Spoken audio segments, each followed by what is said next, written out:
Halo teman-teman semua, selamat datang di channel YouTube Buron alias Hiburan Nonton. Kenalin, nama aku Lucy Meliane. Di video kali ini aku akan membawakan alur cerita film yang dibintangi oleh Kartik Aryan. Jadi film ini tuh mengisahkan tentang sakit hatinya dokter gigi yang akan membalaskan dendam kepada pasangannya. Ini benar-benar seru banget meskipun sedikit nyanyiannya. Langsung aja ke alur cerita filmnya.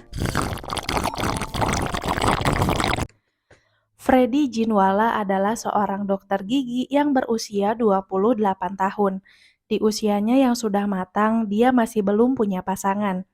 Bentuk ikhtiarnya untuk mendapat pasangan adalah dengan bermain aplikasi dating. Sudah berapa banyak perempuan yang bertemu Freddy, tapi kelanjutannya pasti mereka tidak mau berhubungan dengan Freddy lagi. Meski sudah berlatih sebelum bertemu, Freddy selalu grogi duluan. Biasanya dia selalu janjian di Blue Cafe. Selain tidak punya pasangan, Freddy juga tidak punya teman. Satu-satunya teman Freddy adalah Hardy, yaitu seekor kura-kura kesayangannya. Freddy punya masa lalu yang tidak mengenakan, di mana ibunya ditembak oleh ayahnya sendiri di depan matanya. Setiap kali memejamkan matanya, Freddy selalu mendengar suara ibunya yang menyalahkan Freddy kenapa dia tidak menolongnya. Tidak cuma itu, ayahnya pun bundir setelah menembak ibunya. Freddy diasuh oleh bibinya sejak kecil. Di acara pernikahan kerabatnya, bibinya menanyai Freddy, "Gimana nih, kamu udah tua kok belum punya pasangan?" Lalu ada seorang perempuan cantik yang sepertinya ngeliatin Freddy. Bibinya langsung menyuruh Freddy untuk mendekati perempuan itu untuk PDKT. Nama perempuan itu adalah Kainas Irani. Tapi sayang, tiba-tiba saja ada seorang lelaki yang nyamperin mereka. Rupanya itu adalah suami Kainas yang bernama Rustom. Patah hati untuk kesekian kalinya Freddy. Entah kenapa, Kainas ini selalu ada di pikirannya Freddy, meski ia tahu kalau perempuan itu sudah menikah. Keesokan harinya, Freddy seperti biasa kerja di kliniknya. Setiap memeriksa pasiennya, sebelum pasien pulang, Freddy pasti memberi jokes garing. Mengejutkannya, pasien selanjutnya Freddy adalah Kainas. Kainas ingin mencabut gigi bungsunya. Ia mengatakan bahwa tahu klinik ini dari rekomendasi temannya. Ia juga tak lupa minta maaf kepada Freddy atas perlakuan suaminya kemarin. Ini kesempatan emas bagi Freddy untuk mengetahui Kainas lebih dalam. Freddy sangat menikmati waktu selama memeriksa Kainas. Kainas diminta oleh Freddy besok datang untuk ngecek ekstraksi. Sebelum pulang, Kaina salvok sama foto yang ada di atas meja Freddy. Ruby Jinwala. Bagaimana kau tahu dia? Kainas mengatakan siapa yang tidak tahu Ruby Jinwala. Orang yang cantik, pintar bermain musik, dia yang menginspirasiku untuk bermain cello. Tapi sudah menikah, aku sudah tidak memainkannya lagi. Keesokan harinya, Freddy mulai berlatih menyapa Kainas. Dia nampak sangat grogi. Kainas datang. Menurut hasil ronsennya, Freddy sudah bisa mencabut gigi Kainas.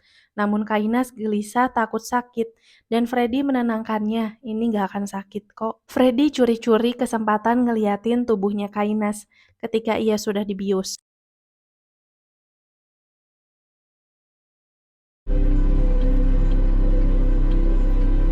Setelah selesai mencabut giginya, Freddy menanyakan apakah kau punya alergi? Natrium sulfat, aku tidak bisa mencuci piring tanpa sarung tangan, jawab Kainas. Setelah meresepkan obat, Freddy meminta Kainas untuk datang lagi besok. Freddy semakin tergila-gila dengan Kainas.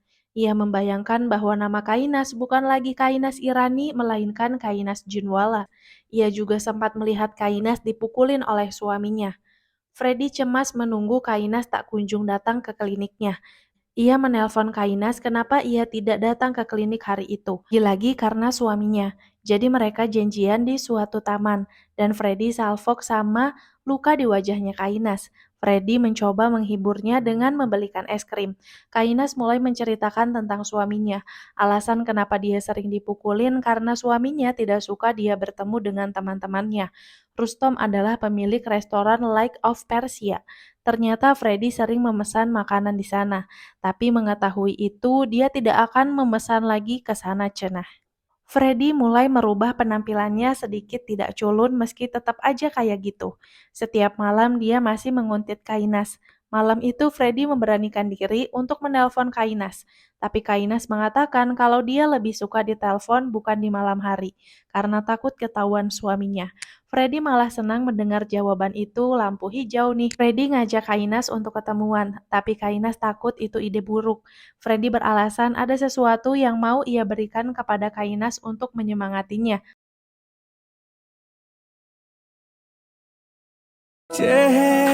Thank you. मुझे नहीं मिला okay Hardy से। So, this is my dream.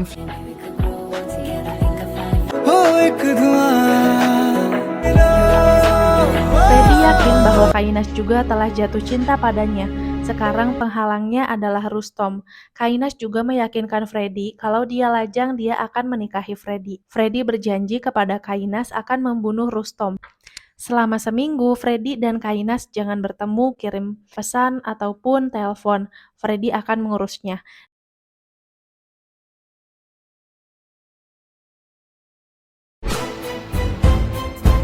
Di malam saat Rustom sedang lari malam, Freddy menabraknya sampai meninggoy dan langsung pergi menuju rumah pertanian milik orang tuanya dulu.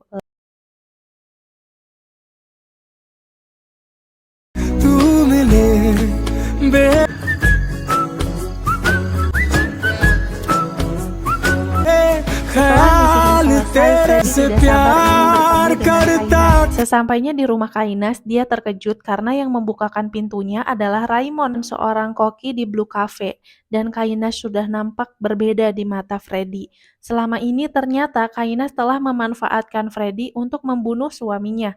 Ini dilakukan demi Kainas menjadi pemilik restoran Lake of Persia bersama dengan Raymond.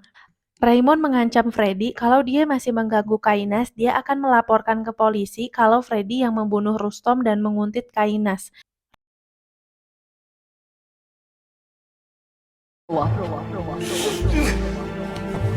घिन आती थी मुझे।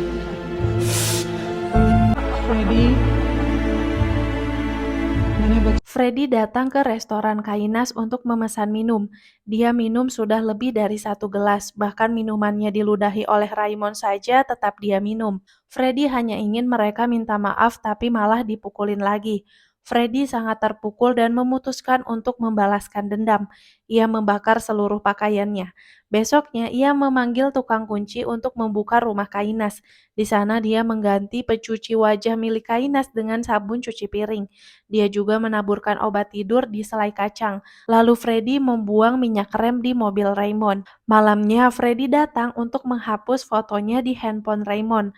Kainas panik melihat wajahnya merah-merah.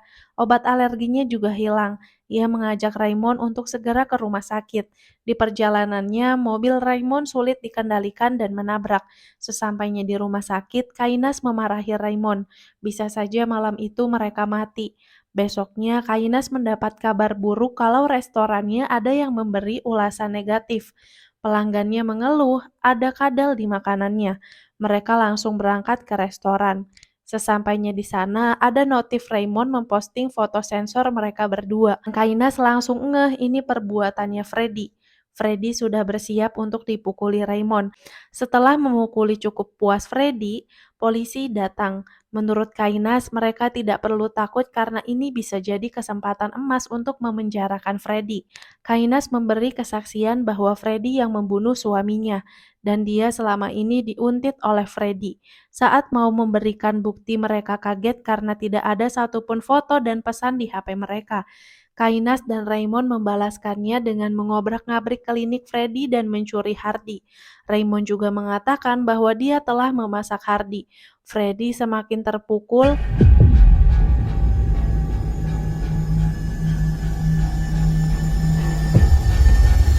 Ia menguburkan barang-barang Hardy dan melanjutkan balas dendam. Ia mencari pemulung yang berada di jalanan di mana Rustom tewas. Ia meminta pemulung tersebut untuk memberi kesaksian kepada polisi bahwa dia mengetahui plat nomor yang menabrak Rustom.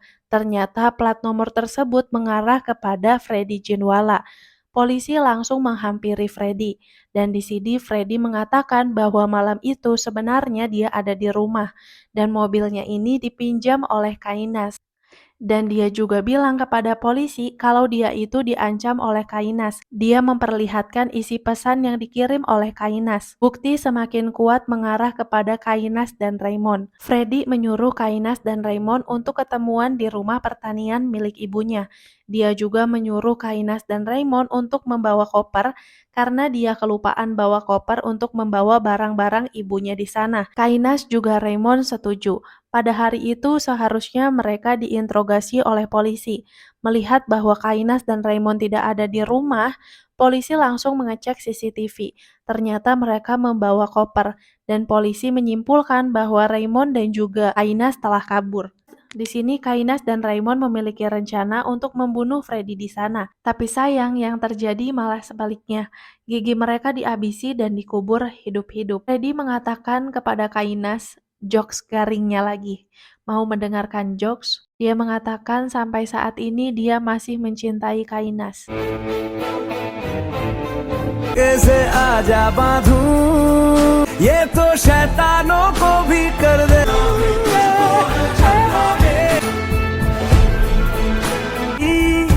ये तो है आग होता इश्क में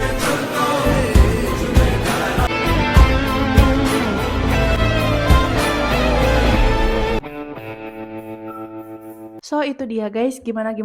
Menurut aku film ini tuh bener-bener seru banget ya, bercampur merinding gitu ya. Orang yang sependiam Freddy bisa melakukan itu hanya karena dia sakit hati. Terima kasih untuk kalian yang sudah menonton video ini sampai selesai. Jangan lupa untuk subscribe supaya kita bisa ketemu di video-video selanjutnya. Bye!